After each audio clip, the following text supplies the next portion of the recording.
I am Joe Lovelace Hill, a member of the League of Women Voters of the Greater Dayton area.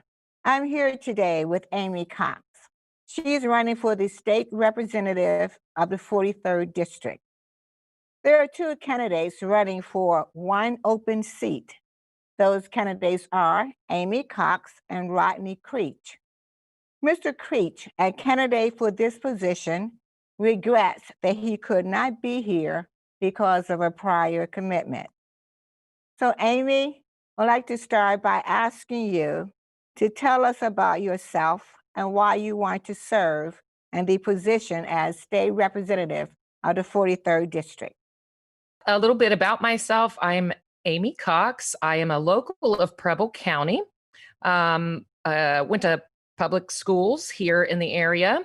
I went to Wright State University, graduated with a degree in biology in 2000, and then short time after that, decided to go to graduate school at IU East in Richmond, Indiana, to get a teaching certificate. There was a need for science teachers at the time, and not much else in the market of jobs.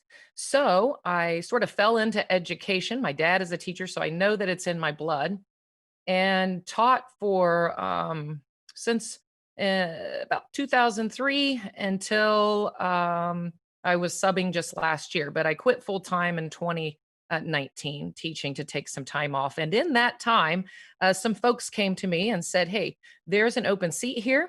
We think that you would be a great candidate. You're a fighter. You have a good background in fighting for working people. You see what working people go through, all of which is true." And so I said, you know what? Let's try this. Let's do this. So here we are, a year later into this race that I started last summer, and so far so good. Um, and I couldn't be more happy to be running in a historic year for women. In fact, today I think might be a historic date for the 19th Amendment, I believe. I could be wrong there, but Mhm. anyways, that's pretty much it. That's how I got here. People look at me, they see me as a fighter and a leader, and I understand what working people go through. There's a lot of people that are doing well, but there's a whole lot more not doing so well. And the kids are the ones that suffer for it. Families are the ones that suffer for that.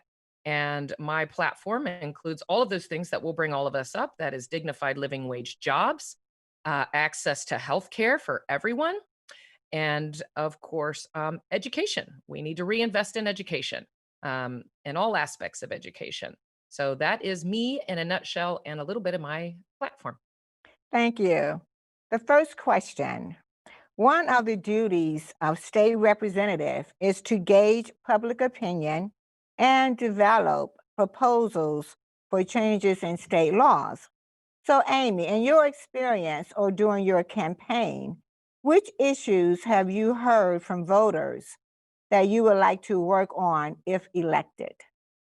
I came into this already researching the issues that mean the most to the people around here, and those are taking care of our educational facilities, which are the backbone of our communities, and of course, healthcare. Healthcare is a big stress on a lot of people. A lot of people, even if you have health insurance, you still might not be able to pay the copays, and of course, there are people without any health insurance, and that's probably the worst position to be in. And we have plenty of those as well.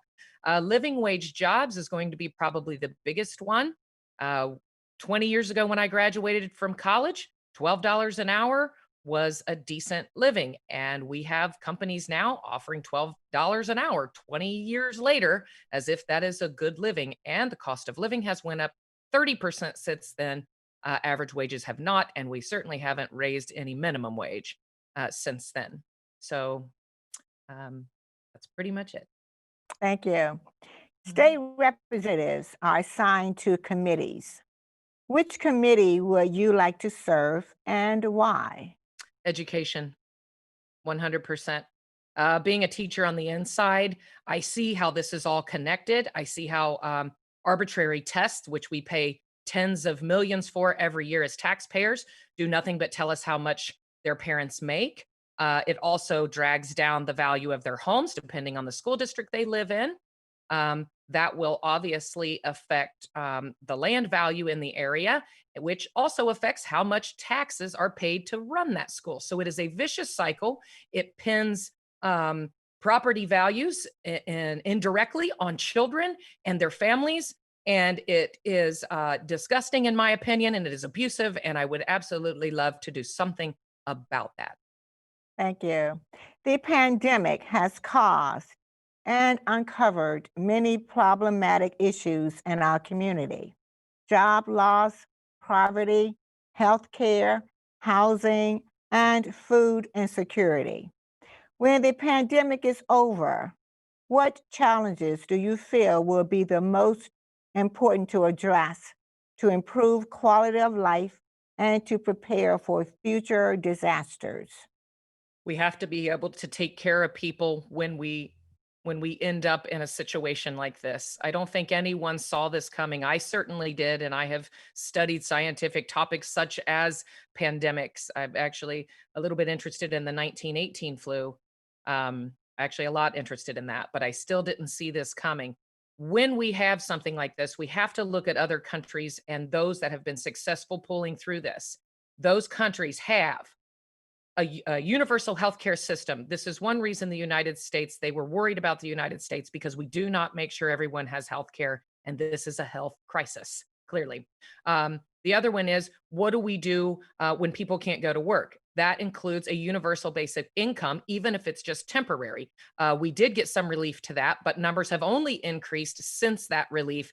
And as far as I know, they're not moving in on any other type of relief. So we have to be able to have safety nets, and we have defunded safety nets like unemployment benefits in this state for 30 years, and we cannot afford to do that anymore. Education, we can't defund education anymore either, because as we see now, it is evolving based on the pandemic and what that brings with it. We clearly need to be taking out waste in the education system, such as the testing debacle, and use that towards students and making sure that they can possibly work from home if they have to. Thank you. Amy, in closing, we would like to provide you with the opportunity to make a closing statement. Uh, Thank you very much. My closing statement will be basically that I understand the struggles of the working middle class because I am the working middle class. I have served the community as a school teacher for more than a decade. And I don't mean just any school districts. I try to go to the districts where I am needed most. And I feel like we need, as a people, as a working middle class, we need a fighter that really understands our struggles. I've had to fight for everything I have in my life. I understand that everyone else has to fight for what they need in their life, but a lot of people start way back before the starting line um, uh, is even, present. And I understand that. And I feel like that I would be better fit to represent the folks in my district because I fit the profile of the folks in my districts and their struggles. Thank you.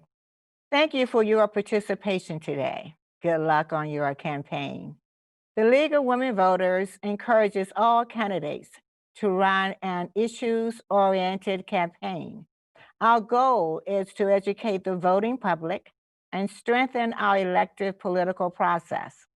Look for the League's voter guide in libraries and on your doorstep the week of October 12th. Election Day is Tuesday, November 3rd. Early voting begins October 6th at the Board of Elections, or you can request an absentee ballot. However you decide to vote, your opinion matters and helps make our democracy work.